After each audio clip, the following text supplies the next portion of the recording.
Hello and welcome to the list of my personal favourite hit songs of 1990. In this year, the highest grossing movie was Ghost, the highest rated TV show was Cheers, and the biggest selling album was Madonna's Immaculate Collection. Now, this is actually the first retro best list I've ever made, and one problem I definitely encountered while trying to compile this list was, how the bloody hell do I make commentary about some of the most iconic songs and do it in a way that does said songs justice? I'm not gonna lie, I did feel really self-conscious when writing this script, as I felt very much like a primary school kid trying to apply for a Pulitzer Prize. At the end of the day, all I could do is just give my best honest sentiments and opinions and hope that it's okay with you guys. Another thing I was self-conscious about in this list was how hipsterish it is. Spoiler alert, there's only 2 traditional pop songs in the top 10 proper, and it's not like I did that on purpose. Pop to me is not a dirty word at all.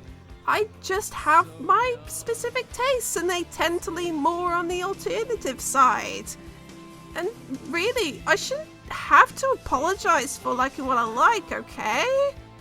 Now, before we get started with the top 10, the criteria is as always, anything that debuted in Billboard's year-end list for 1990, or the European Hot 100 year-end list for 1990, or anything that cracked in the top 10 anywhere in the world that didn't make either list. So, without further ado, let's get on with the show.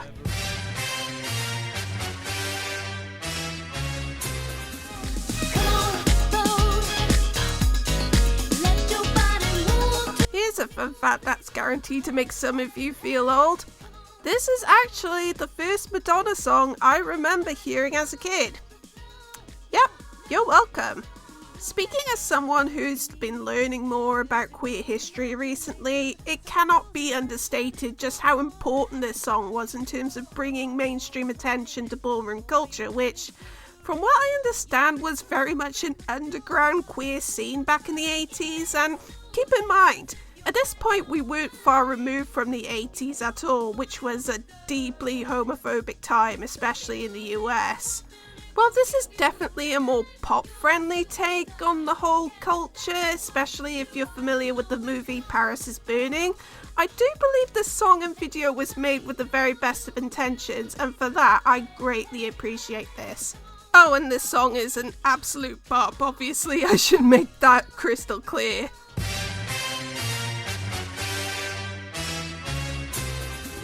Cause nothing compares. So, I think it goes without saying that this is undoubtedly the big ballad of the year, and deservedly so in my opinion. In comparison to the big bombastic production of the time, this cover of an old R&B song that was written by Prince of all people is very sparse and stark.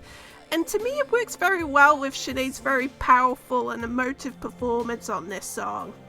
And it's even more so with the video where she cries out of nowhere towards the end, and it just really sells the rawness of the song for me. While it might be a bit of a cliche nowadays, sometimes being simple and direct can pay dividends in terms of being an effective song.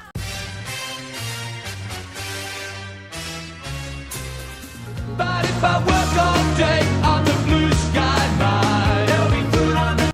Now, in case some of you are confused as to why this song is here, I do count the Australian charts, so this is eligible for my list.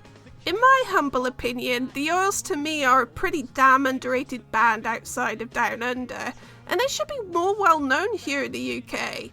I know Todd and the Shadows did a One Hit Wonderland episode on Beds Are Burning where he did a pretty good summary of the band's career, and I do think that the comparison he made of them being an Aussie U2 is a pretty fair one to make.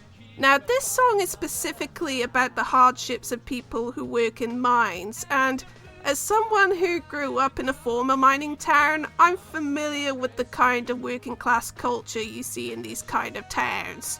So, even if it's from a completely different country, this song does hit a real soft spot in me that makes me appreciate it a really big deal.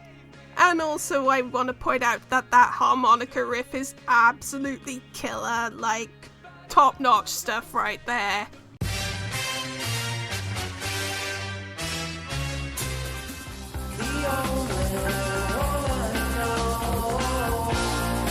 So while the whole Manchester scene broke through in the mainstream in '89, you could argue it didn't reach its commercial peak until 1990, with record labels desperately trying to cash in on the success of the Roses and the Mondays.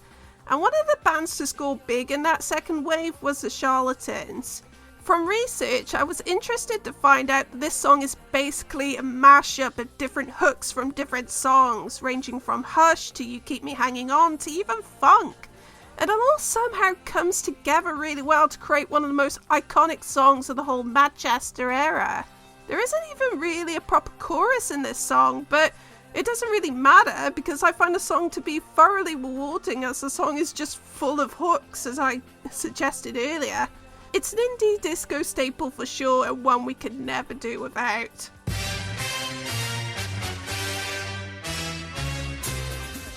What time is love? What time is love? What time is love? Alright, okay. Anyone who knows me probably would have expected me to put this somewhere in the top 10, as I do like the KLF quite a bit. They were probably one of the first pop acts that was kind of meta about being a pop act. After all, they wrote an entire instruction book on how to make a #1 hit song. And you'll be surprised at just how much of that book is still applicable to the modern music industry in 2022. But yeah, as the band's first official single under the KLF moniker, it serves as a great mission statement for what to expect from them in the next 2 years. A big in-your-face production with infectious hooks and a memorable image. It manages to straddle the line of being clever while still being accessible for the masses to dance to. And I would not have this any other way because I love it!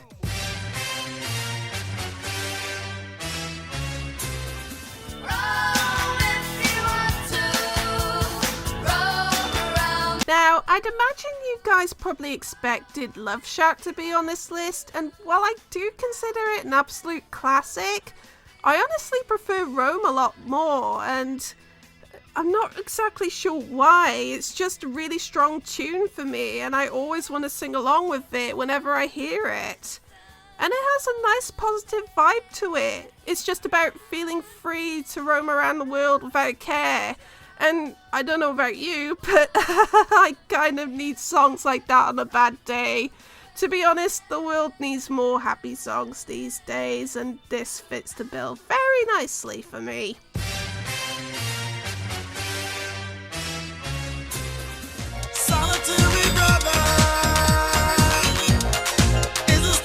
Now, as I suggested in the intro of my Worst of 1990 video, I kind of said that this song is emblematic of 1990 for me. I can't really articulate why though, it's just an abstract feeling I have that whenever I think of music in 1990, my mind usually goes straight to this song. So of course I personally feel obligated to put this somewhere in the top 10. But obviously I just genuinely really like the song as well. I don't believe in putting songs on the best list just out of obligation. I am not one to bend to popular opinion if you know me at all. With this song, I find it really compelling, the combination of the really stark and hard-hitting techno beat mixed with the really passionate, soulful voice that is singing about wanting to break free from your hardships. In fact, the final lines of this song still sadly feel desperately relevant in this day and age.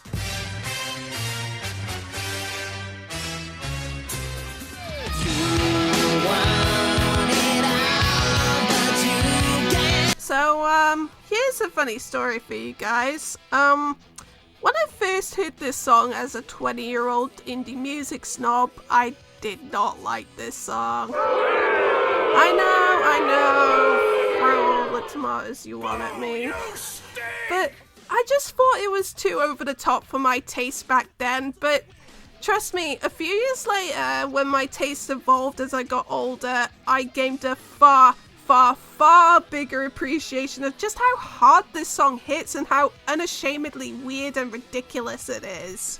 I mean, if you're going to have the cojones to call your song epic, it best bloody live up to that name in any possible way you can think of.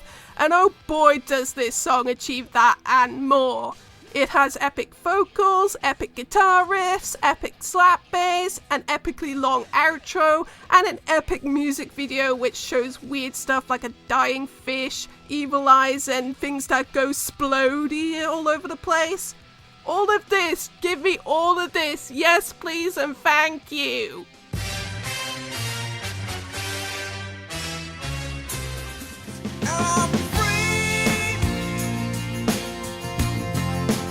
Now, here's a bit of a downer story for you guys. So, I only just started to get into Tom Petty's music literally just before he sadly passed away in 2017. And that was a real gut punch for me because I felt like I didn't get the chance to fully appreciate his work while he was still around. And also seeing everyone get so upset about it just made things a whole lot worse for me, and I was just really depressed about the whole thing.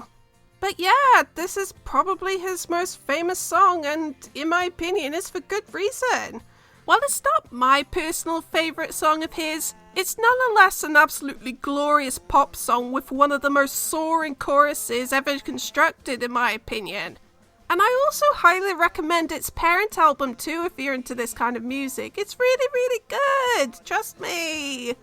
So, this is the part where I do the honourable mentions, and to be honest with you, as much of a massive cop-out this is going to be, I had a really hard time cutting the list down to a reasonable size without making any painful cuts, so instead of just playing a bunch of clips, I'm going to do a credit scroll of all the songs in the honourable mentions in order to save time, and yeah, I'm just going to basically encourage you to seek out the songs yourself if you don't know them already. So, yeah. So that's that done. And before we get to the number one pick, let's do a quick recap of the top 10.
You know, part of me kind of feels like this is too much of an easy pick. I mean, I do really like Depeche Mode, and this is probably the most famous song, so of course I'm gonna put this at number one on the best of 1990 list. But yeah, obvious pick or not, this song straight up gives me chills in the best of ways. There's just something about the lyrics that are very powerful to me, and they're all delivered in this wonderfully crafted melody. I'm not one to say that the song is perfect, but this in my eyes is one of the few songs that is close to perfection for me. And true to the song's message, I don't feel I should elaborate on my opinions any further than that. When I first looked into Billboard year-end lists around 2011, I was actually shocked that this song was on the 1990 year-end list. In one of the blandest time periods in the Hot 100's history to boot. A dark and haunting synth-pop ballad by what is considered America to be a cult band. As much as I rag on American tastes regarding the Hot 100, things like this show that, hey, you guys do get it right sometimes, so good job, I guess. And if I had to say that any album owned 1990 for me, I would have to say it would be the parent album Violator. While I don't exactly agree with Melon that it's a 10 out of 10, I still think it's an absolutely essential album if you're remotely interested in electronic music. And this album also had a killer singles rollout too. I mean, on top of this song, you also had Personal Jesus, Policy of Truth, and World in My Eyes, which are also really awesome. I highly recommend it. So that's it for 1990 altogether. Hooray! I'm so happy that I managed to get both these out in a rather timely fashion. Obviously, next up will be the worst hits of 1991, and considering a few people have already done worst of 91 videos, it'll be interesting to see how much my picks correlate with theirs. But anyway, whenever that comes out, I'll see you then.